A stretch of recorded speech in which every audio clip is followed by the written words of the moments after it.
ისტორიკოსია თეა ქართველიშვილი ჩაწერა ფილმი ქეთევან დედოფალზე, ეს მისასალმებელია, მაგრამ ეს ფილმი იწყება ჩემი აზრით არასწორად. თუ შეიძლება მე მინდა ვთხოვო ოპერატორს, რომ პირველი ფრაგმენტი გაუშვას და მერე გავაგრძელებთ საუბარს. ჯალათებმა, როდესაც შაჰ-აბას ამცნეს ქეთევან დედოფლის წამების შესახებ, აბასის გვერდით იმყოფებოდა გიორგი სააკაძე.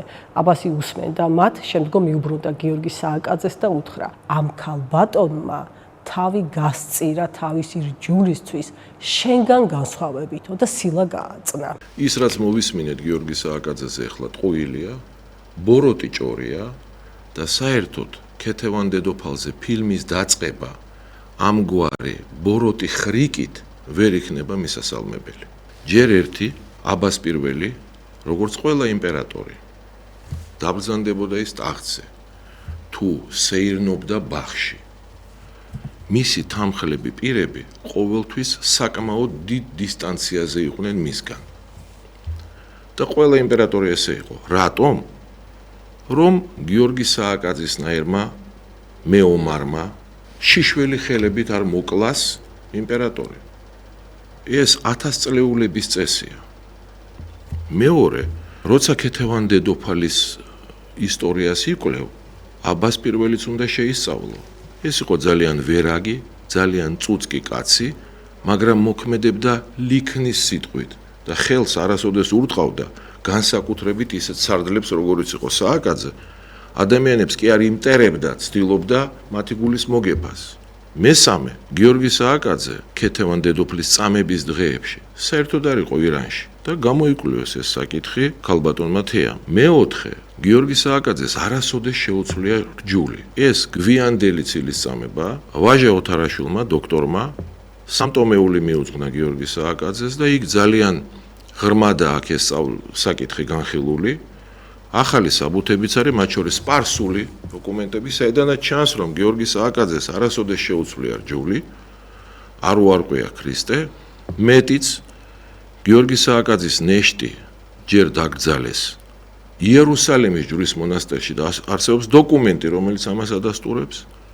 ამის შემდეგ უფრო გვიან იგი გადმოასვენეს ერთაწმინდაში და ნიკო მარმა თავის დროზე აღწერა ერთაწმინდაში გიორგი სააკაძის საფლავი. გიორგი სააკაძის საფლავი და დოკუმენტი არსებობს ამის თაობაზეც. და ბოლოს, ქეთევან დედოფალი უდაოდ ქრისტესათვის და სამშობლოსთვის თავდადებული გმირია. მაგრამ გმირია ასევე გიორგი სააკაძე. რომ არ ყოფილიყო გიორგი სააკაძე, ქალბატონი თეა ქართველიშვილი და ალბათ მეც და შენც ვიცხოვრებდით ფერეიდანში. არ ვიქნებოდით ქრისტიანი და საერთოდ არ გვეცოდინებოდა და გვეხსომებოდა ქეთევან დედოფალი, ასე რომ ის რომ ქეთევან დედოფალზე ფილმის თუ გადაცემის ჩაწერა შეუძლია ქალბატონ თეას, სწორედ გიორგი სააკაძის დამსახურებაა და ქეთევან დედოფალზე გადაცემის დაწყება ასეთი რაღაცნაირი ხრიკით, ჩემი აზრით ვერანაირად ვერ იქნება მისასალმებელი, ბოროტი ხრიკით ვერ იქნება მისასალმებელი. საერთოდ უნდა ითქვას, რომ დღეს ის ეპოქაა, როდესაც ახლა ორი ადამიანია სამიზნე, ეს ერეკლე მეორე და გიორგი სააკაძე და რატომღაც და ყველა ცდილობს რაღაცა უარყოფით კონტექსტში წარმოაჩინოს გიორგი სააკაძე. გიორგი სააკაძე საერთოდ არანაირი კავშირი და შეხება არ ქონია ქეთევან დედოფალთან და მის წამებასთან. მაგრამ ამ ფრაგმენტში რაც ვაჩვენეთ, ფაქტობრივად ჭრილი ადგება და უარყოფით კონტექსტში არის წარმოჩენილი. ახლა რახან ამას შევეხეთ, მე ვუყურე ამ გადაცემას, იქ 10 კომენტარის გაკეთება შეიძლება, უბრალოდ არც დრო მაქვს ამისი და არც მიმაჩნია ჩემს მოვალეობად, მაგრამ ორ ფრაგმენტზე მინდა გავამახვილო თქვენი ყურადღება აუცილებლად. მე ვთხოვ ჩვენს ჯგუფს გაუშვას მეორე ფრაგმენტი ჯერ. ჩვენ ცნობიერებაში ქეთევანი მაინც როგორც წავებული, ასე არის დამკვიდრებული, იმ თავითვე ბავშვობიდანვე ქეთევან წავებული სახელით შემოდის ჩვენ ცნობიერებაში და აქ საინტერესო ერთი რამ, რომ მიუხედავად იმისა, რომ ქრისტიანულ სამყაროს მთელი დასი ყავს მოწამეების, ეს ეპითეტი მოწამე უშუალოდ ქეთევან დედოფალს დაუმკვიდრა. იმდენად დიდი იყო მისი მოწამებრივი ღვაწლი. პირველ რიგში მე მინდა ვთქვა, რომ მართლმადიდებლობაში წამებული და მოწამე სინონიმებია. ქეთევან დედოფალი არ არის არც პირველი წამებული და არც უკანასკნელი. მე-19 საუკუნეში არაბებმა აწამეს ზედაზნის წინამძღვარი იოანე, რწმენისათვის წამებული იოანე, ზედაზნის წინამძღვარი. ასევე ცხადია ჩვენ ვიცნობთ რწმენისა და სამშობლოსათვის წამებულ ქეთევან დედოფალს, მაგრამ ჩვენ ასევე ვიცნობთ სამშობლოსათვის წამებულ დიმიტრი ყიფიანს.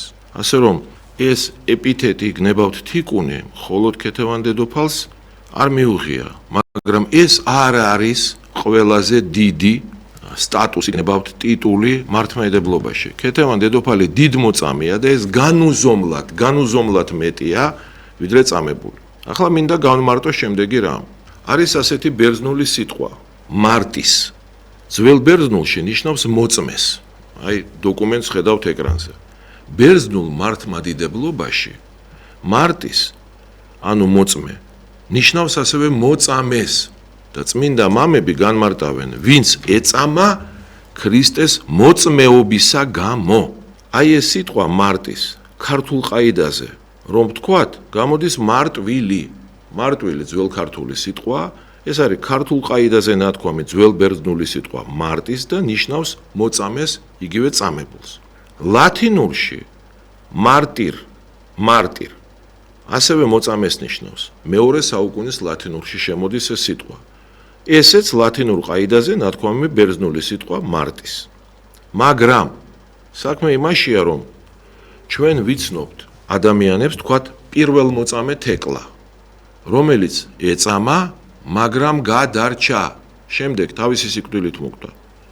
და არა მარტო მას, მაგალითად, თავად იოანე ღვთისმეტყველი მოციქული, რომელიც აწამეს, ის მდუღარე ზეთში ჩააგდეს, მაგრამ გადარჩა და თავისი სიკვდილით მოკვდა ისიც, ასევე სოლოხონ ქალკედონელი, რომელიც ასევე აწამეს, მაგრამ შემდეგ თავისი სიკვდილით მოკვდა. აი ამიტომ ლათინელები და ლათინური სამყარო, როდესაც ლაპარაკობს წმინდანებზე, ხშირად ხას უსვავს ის მოკვდა მოწამეობრივად თუ შემდეგ თქვათ გადარჩა და თავისი სიკვდილით მოკვდა და ამ შემთხვევაში ამატებს სიტყვას, ეს არ არის ტიტული, ეს ცალკე სიტყვა კრუჩიატუს, როცა მამაკაცზეა საუბარი და კრუჩიატა, როდესაც მანდილოსანზეა საუბარი. აი, როდესაც ქეთევან დედოფალი ეწამა, ჩვენ ვიცით ხო, რომ 1624 წლის 12 სექტემბერს სწორედ აბას პირველის ბრძანებით ქალაქ შირაში აწამეს და მოკლეს ქეთევან დედოფალი და აი ამ დღიდან სრულიად ლათინური სამყარო ქეთევან დედოფალს ამგვარად იხსენიებდა. აი სპეციალურად ცხრილში წერია tormentis cruciata et martyr, რაც ნიშნავდა ტანჯვა წამებით წამებული და მოწამე. და აკვირდით სიტყვები როგორ მეორდება ტანჯვა წამებით წამებული და მოწამე. და სწორედ პორტუგალიელმა მისიონერებმა, რომლებმაც 1625 წლის იანვარში გადმოასვენეს, მოძებნეს წმინდა ნაწილები ქეთევან დედოფლის შირაში, შემდეგ ისპაჰანში იყო ავგუსტინელთა მონასტერი და იქ გადაასვენეს და 1628 წლის მაისში ქეთევანის თავის ქალის ნაწილი და ფეხის ძვალი მათ ჩამოაბრძანეს საქართველოში. და აი, როდესაც მეფეს, დიდებულებს, სასულიერო პირებს ხვდებოდნენ, მუდმივად იმეორებდნენ tormentos cruciata et martyr, ანუ ტანჯვა წამებით წამებული და მოწამე. ეხლა თუ შეიძლება მესამე ფრაგმენტი გვაჩვენეთ და შემდეგ განვაგრძობ. ჯალათებმა გამოსლიბება მოსთხოვეს ქეთევანის მოძღვარს, გიორგის. და რა მოხდა თუ იცით? გიორგიმაც მიიღო ისლამი. რომ დაინახა ეს საწამებელი იარაღები, ამას რომ გაუძლო გმირი უნდა იყო და მან ვერ მოახერხა ეს. არსებობს ესეთი ორგანიზაცია Population Reference Bureau. ეს არის ამერიკული არაკომერციული ორგანიზაცია. მისი ამოცანა რა არის? ის ანგარიშობს შობადობას, ის აგებს დემოგრაფიის მათემატიკურ მოდელებს. აი ამ ორგანიზაციამ გამოიანგარიშა, რომ ქრისტეს შობიდან დღემდე დედამიწაზე ცხოვრობდა დაახლოებით 50 მილიარდი ადამიანი. ანუ ცხოვრობდა, გარდაიცვალა, დღეს კიდე 8 მილიარდი კაცი ცხოვრობს. ჯამურად ქრისტეს შობიდან დღემდე სულ 50 მილიარდი დაახლოებით ადამიანი იყო. აქედან დღეს ქრისტიანი არის მართლმადიდებელი 300 მილიონია და თუ ამ პროპორციას გავითვალისწინებთ, დედამიწაზე 2000 წლის განმავლობაში დაახლოებით 2 მილიარდი მართლმადიდებელი უნდა ყოფილიყო.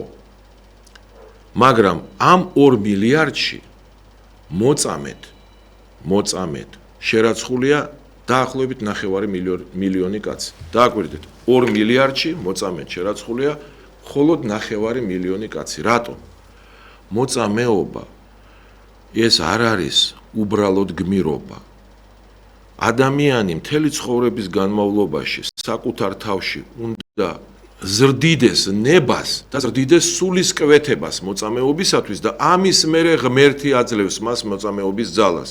ეს ტროპარიდანაც ჩანს, ხო? მოწამეთა შენთა უფალო ღვაცა შინა თვისა გვირგვინი მოიგეს უხსნელებისა შენს მიერ ღვთისა ჩვენსა რამე თუ აქვთათ მათ შენს მიერი ძალი და მძლავრი. ესე იგი ღმერთი აძლევს ძალას მოწამეობისას იმ ადამიანს, რომელიც მთელი ცხოვრება საკუთარ თავში ზრდიდა ნებას მოწამეობისა და სულისკვეთებას.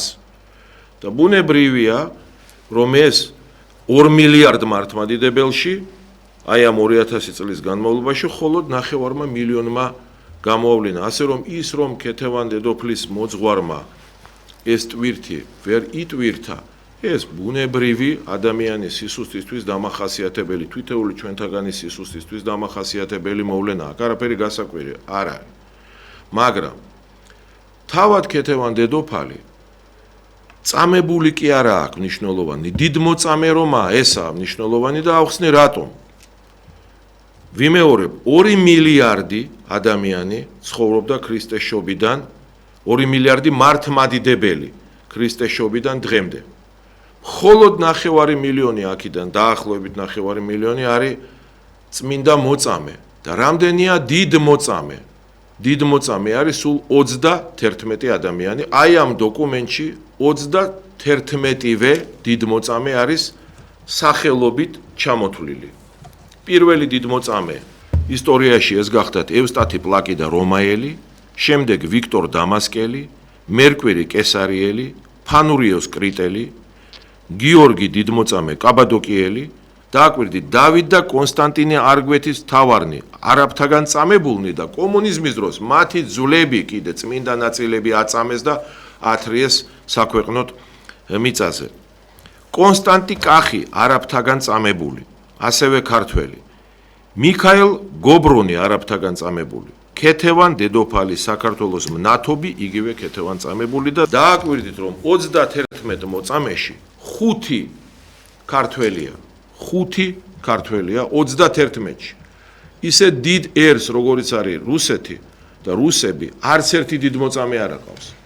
არც ერთი დიდ მოწამე არ აყავს ფრანგებს ან ბრიტანელებს, ჩვენზე ბევრად დიდ ერებს და 31 დიდ მოწამეში კაცობრიობის ისტორიაში, მართლმადიდებლობის ისტორიაში მხოლოდ 31 დიდ მოწამეა და 5 ქართველია და აქედან ერთ-ერთი ქეთევან დედოფალია ამ 5-დან. ასე რომ ეს განუზომლად უფრო დიდი სტატუსია ვიდრე წამებულის. მინდა ვთქვა კიდევ ერთხელ, რომ როდესაც ჩვენ საუბრობთ ქეთევან დედოფალზე და უნდა ვისაუბროთ, მე მივესალმები გნებავთ ქალბატონი თია ქართველიშვილის, გნებავთ სხვის გადაცემებს ამ თემაზე. ჩვენ აუცილებლად უნდა განვადიდოთ და ახალგაზრდა თაობას აუხსნათ და დავანახოთ ვინ იყო ქეთევან დედოფალი, მაგრამ ამ დროს სხვა ეროვნული გმირები, გნებავთ გიორგი სააკაძე, ან გნებავთ ერეკლე, ან სხვა მათი სახელი არ უნდა შეობღალოთ. ეს არასწორია და არ არის მოსაწონი საქციელი.